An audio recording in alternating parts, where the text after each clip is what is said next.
there's many times that we can find people who have had success and academic prowess, and they've been the top of the chain with all of the things that they've achieved, and maybe they've been, in our view anyway, they've been blessed, and it's all gone well for them.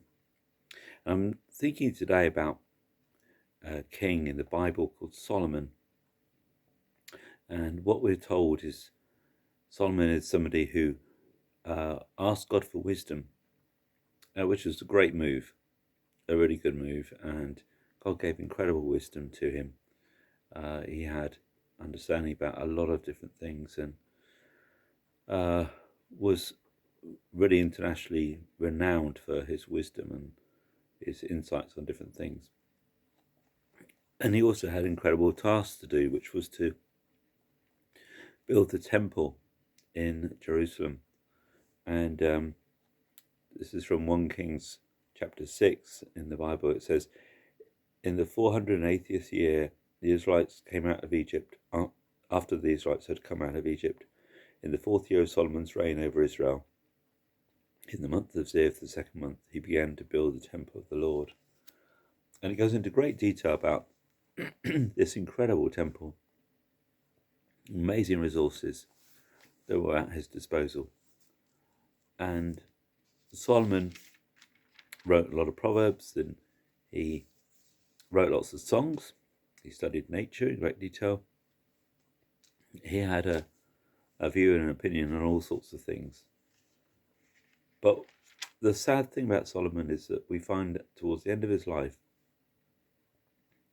all that wisdom, all that success, wealth, the way everything was going for him, he seemed to have lost something, the essence of his first place for God in his life and worship. And he got involved with lots of foreign women who then would have at that time worshipped other gods and given them a place for worship, and then it seemed to engage and be party to a lot of that worship as well. Some of that was pretty pretty awful stuff, the sacrifice of children and lots of other practices that were just so opposed to what God had told his people to do and the way in which he had told them to worship. And Solomon writes the book of Ecclesiastes it's a sort of testimony of, you can have it all and yet you can lose it all. You can have all the success and wisdom and everything can be at your fingertips, and yet at the same time you can end up disillusioned and empty. And what have you got left after all of that? And there's a terribly sad picture later on in the book of the prophet Jeremiah, where it talks about the destruction of this particular temple. Something that was really mourned by Jewish people and still is actually, the way in which all that was put there, all the beautiful panelling, the incredible finery, the splendor of it all was just hacked to pieces and destroyed. So many things that we might have, we might possess, we might build, we might do good things, not necessarily bad things, but things that we feel, have been wonderful achievements, can end up in tatters. They're no good to us. They're all past history. Our legacy is not even left to see for people to reflect on how great we were. So I want to pray that we would put an investment in the eternal things that matter.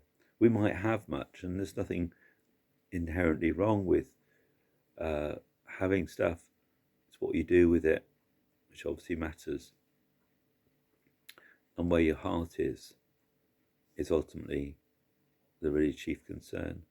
Jesus said in the Gospels, it's hard for a rich man to enter the kingdom of heaven. Basically, it's quite difficult when you've got all that stuff sometimes not to lose sight of what really matters most.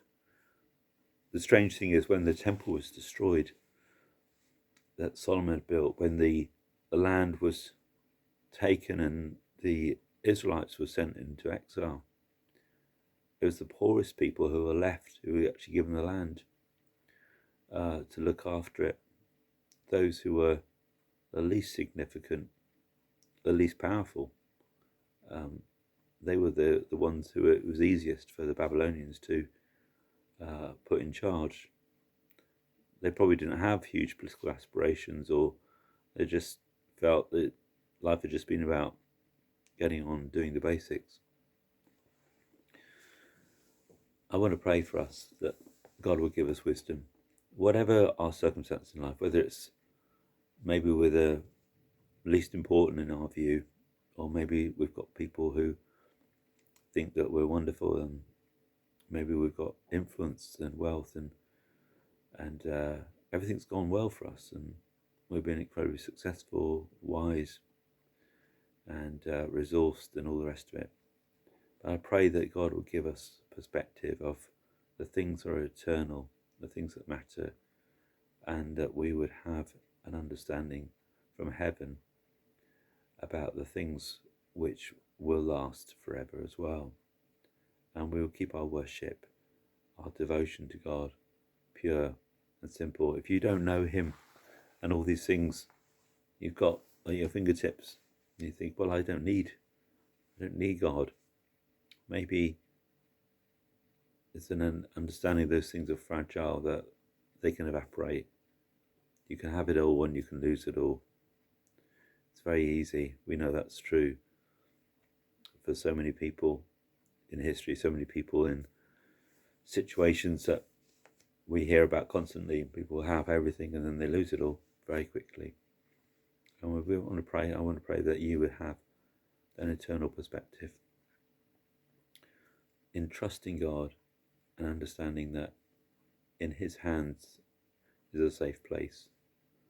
Whether you have much or have little, entrust yourself to him, and as you do that, you'll find that you won't end up cynical and bitter and disillusioned, but eternal hope will be the thing that remains with you in every stage of life.